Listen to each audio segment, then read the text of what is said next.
Well, one thing that everybody's talking about after Friday Night SmackDown is the Usos got taken down a peg, didn't they? Oh, man. Just a few. Oh, good Lord. So Roman Reigns returneth to SmackDown with Solo Sikoa by his side, and the wise man Paul Heyman's out there, and the Usos come out with him, and the Usos are saying, "Hey, give us one more shot, Chief. We got it." I mean, we saw everybody in the crowd had to see that coming. Yeah. Oh, and well, the tribal chief says, Heyman says, we got this worked out, and so the Bloodline will be challenging for the Undisputed Tag Team Championships at Night of Champions, and it will be Roman Reigns and Solo Sikoa as the Usos, who were forced to apologize to Roman and then don't get the chance. This is pretty interesting, and honestly, guys, this was one of the things that I had on Twitter. I kind of had a little thing that I had written up where I had the Usos costing Roman one of the titles, and then Roman was so mad that he and Solo challenged the Usos the next day for the tag team titles and took them off them, then created a new bullet on Cody Rhodes. But that's another story. Right.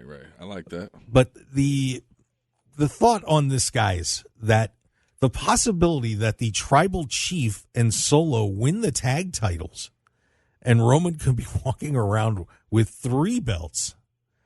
What'd you think of this, guys? David, I'll throw this at you first. Your thoughts on this challenge at Night of Champions? I love it. Absolutely love it. I think that, a lot of people, they talk about, the Bloodline, we've seen enough. Roman Reigns, we've seen enough.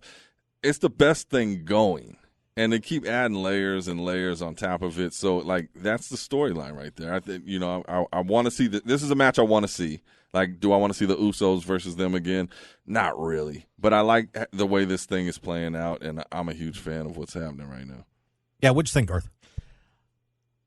Personally, I want to see Solo hit his breaking point with Reigns berating his brothers and have the little Luke Skywalker moment with Darth Vader and the evil Emperor, and just have his breaking point and watch him turn on his master and become the new head of the table. But then again, Solo's a friend, so I want to see him at top. Well, I love that, but I think there's so many possibilities, right, of what can happen. I don't know. I was always a huge fan, and we miss him all the time, of Umaga, and I really think that they have really done well by Solo and what they've. I don't know how I felt about the whole Street Fighter vibe when he was first at NXT, but they brought him up as the enforcer, and just listening. I mean, Heyman's got one of the best mouthpieces in the business. And there was that one. They did a promo a while back where Heyman all of a sudden just yells. You just hear him yell "Solo," and all of a sudden he just pops. It just, I don't know. I get goosebumps every time I see Solo doing well. I get goosebumps. Yeah. No, definitely a hometown favorite here. But I think that this is an example. We always bash on the writing, and this is something where every character is playing their role to a T. And the endless possibilities of what could happen with this crew here. And then we're all still when is The Rock going to come in? And there's so much that is Rock going to be the nucleus that blows it up? Right. Yeah. Or is Rock going to come in and be the puppet master behind? Bring in heel Rock. Right. There's so many possibilities. See, I'll be honest with you. I don't want The Rock in this. What? No, I don't. I think you've got enough good characters there. You don't need him to get this through.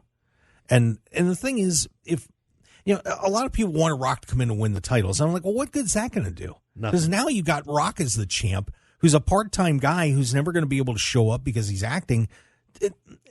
The time's passed. Well, imagine Rock comes in. I mean, that is a moment. That's a WrestleMania thing. So it doesn't need it for that to happen, but that's a WrestleMania thing. Because often, what do? They're going to squash it, and everybody goes their separate ways. They have this beef, and then it just dissipates. You bring in The Rock, he could win the title and say, I'm too busy. They unify the title, so there's only one belt now, and, relinquish it. So now you have a tournament for that title, and, I mean, there's a lot of things that could happen. Now, that would be a way out. Just bring him in kind of as a mentor, puppet string pull. I mean, you don't know. Emperor Palpatine. Yeah. We had to make a Star Wars reference. There you go. The Wizard of Oz, the guy behind the green curtain. I don't know. That would be interesting. But, and